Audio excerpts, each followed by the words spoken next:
Okay kids, we're checking out the autofocus here on the Blazar Talon. Shooting wide open on the A7S III. Sorry guys, it's no open gate in this video, but I'm just checking out the audio focus. So I'm gonna step here to the side. Seems to be doing a good job at keeping me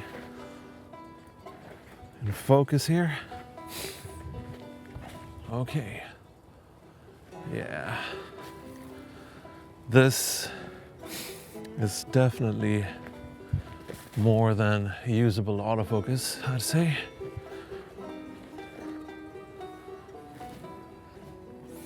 So my first impression of the Talon was that it looked way more sharper, way more cleaner and more neutral than my Remus lenses. So before I went out to shoot some real samples instead of just some random things around the house, I was a bit worried, to be honest. But turns out the character, the anamorphic look, it's all there. I mean, if we compare it here to the Remus 45, yeah, the Talon is definitely a lot sharper, and we're also getting less focus breathing, which I think is great, especially on an autofocus lens where you have less control over your focus racks in general. And by the way, for the Remus lens, I'm actually using a LiDAR autofocusing system or focusing system, so I can give you more similar comparisons here with terms of distance, the compression, the background bokeh, and all that fun stuff. So yeah, just so you know, the Blazar Remus is a 100% manual lens. But anyway, looking at them side by side, they both have very, very similar DNA, or kind of a base look in my opinion. We got the barrel distortion, we got the same kind of Blazar signature texture rendering, at least in my opinion. So yeah, the Talon is a lot more polished, but I wouldn't call it clinical. If we look at swimming or rolling distortion here at the edges, the Talon has way less of that distortion compared to the Remus. The Remus is where we see some of that fishbowl look when you're panning, and depending on the aspect ratio of your project, your sensor, you might want to go in and correct for some of that additional distortion if you're doing panning shots and you're using the Remus lenses. But to me, the Talon looks much more controlled, and I don't see the same need to necessarily go in and do any adjustments in post. So there's a lot of good things, a lot of improvements here when it comes to things like distortion and even coatings that we'll take a look at here in just a second. But there's one thing that I'm absolutely not a fan of when it comes to the Blazar Talon, and that's the neutral flares. Not just because my other anamorphic lenses are mainly blue flare anamorphics, but because neutral flares, at least in my experience, doesn't always carry a very clean source color over to the actual flares. They can sometimes end up looking a bit dirty and, you know, a bit brown, greenish, almost like baby poop colored flares, at least in the environments that I shoot in, which is usually an uncontrolled outdoor environment.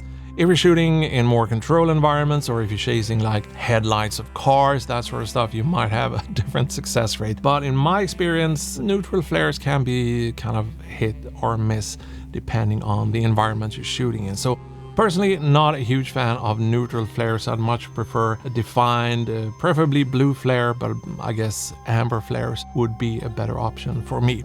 And let me know if you've experienced the same thing or if you prefer neutral flares. There's so many opinions on this, but this is just my experience in general. Now, if we look at the bokeh, and sorry if these aren't the best samples you've come across on the internet, but going back to what I said earlier about that distortion, that rolling distortion, the Remus breaks up a bit more here towards the edges, while the Talon definitely looks more controlled and more uniform compared to the Remus here. The Talon also seems to do a better job at holding on to the highlights here compared to the Remus, which looks a bit more diffused in comparison. Now, normally I would use matte boxes for the Remus lenses, but I had overhead shade here, so I don't think that would have made that much of a difference, but there's definitely a more diffused look, while the Talon keeps your contrast, your levels a bit more intact. Now, the next thing I want to talk about is the squeeze factor. Blazar calls this a 1.5x anamorphic. Personally, I would have to agree with Cam Mackey on this one. I think it's closer to 1.6. I think Cam said 1.58. So I did some comparison here on my monitor with 1.6 and 1.58. And to me, it definitely looks more natural in my opinion. But all the samples that you've seen in this video and we'll see from this point on have all been de-squeezed with 1.5x as the composer intended. So I guess we'll see the same thing when it comes to the new Viper lenses, which are supposed to have the same kind of optical design, but just in a manual housing similar to the Remus lenses. I'm not sure what's going on there, but I guess if you want to look a little slimmer, then de-squeeze by 1.5x, and if you're worried about symmetric representation, then yeah, maybe try 1.58 or a 1.6x de-squeeze. Now, I'm actually a bit bummed sitting here showing you these samples because I had some bigger and more fun things planned for my first video here on the Blazar Talon. I had some actors, I had a pretty cool location and a small little crew lined up, but unfortunately FedEx didn't want that to happen. Anyway, after watching these samples, I'm still feeling pretty happy with the Blazar Talon. It definitely reminds me enough of the Blazar Remus lenses, which I was a bit worried about at the beginning, that this would be more neutral and wouldn't have that same anamorphic punch or look, which turns out, well, it might be a bit more subdued, but it's definitely there and it looks like a real anamorphic lens. So if I do get a second chance to shoot that cool project I'm not gonna spill the beans on, but originally it was planned to only be shot on the Blazar Talon here, but after watching these samples here back and forth, sorry, I feel a lot more confident that I would be able to sneak in a couple of shots with the Blazar Remus lenses if I have to, if that would give me better coverage. And I don't think it's going to be like a huge difference when it comes to the overall look for that project. So that's kind of good to know that if you already have some of the Remus lenses, you can still keep those, and for the most part you can probably use them in the same type of project.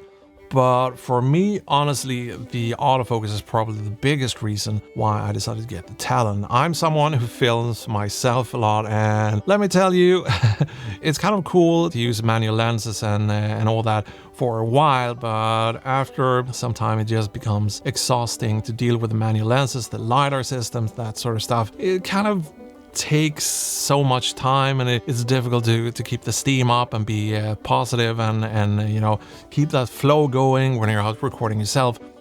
So unfortunately, most of the time these days I end up not using my Blazar Remus lenses that much for my YouTube videos, which is an absolute shame because I do love these lenses, but I think the Talon is gonna get a lot of use here during 2026. Anyway, I think we better wrap things up here. I don't have a lot more to say other than I have some more videos coming up here with the Blazar Talon, so let me know if there's specific things you want me to test, if you want to see some, I don't know, Super 35 coverage or any other things you want me to include and test in those videos. So yeah, use the comment section to let me know what you guys want to see.